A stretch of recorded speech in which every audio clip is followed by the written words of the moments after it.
Okay, so same procedure. X plus 4 is equal to 7. This time, unahin natin mental math. What do you think will be the value of X? Very good, 3. Isip ka ng number. Ano yung pwedeng i-plus kay 4 na ang sagot ay 7?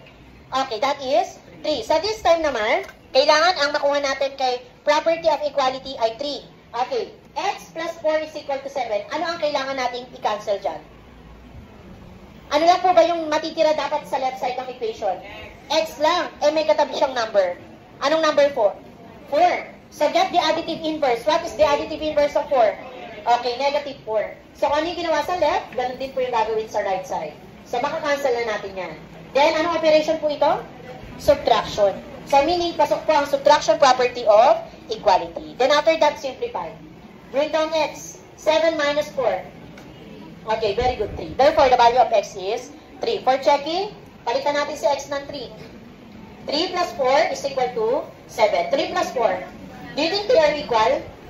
Yes. So 3 plus 4, 7. 7 is equal to 7.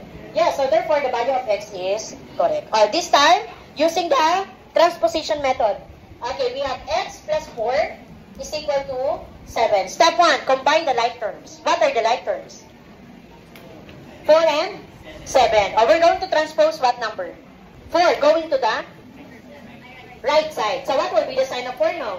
Magiging negative. So X is equal to 7 minus 4. Okay, then after that, 7 minus 4.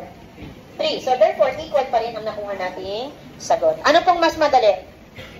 Transposition method. Kasi ito ay shortcut.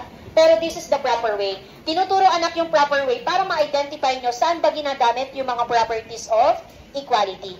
Okay, basta mahalaga, tama ang makukuha nating answer.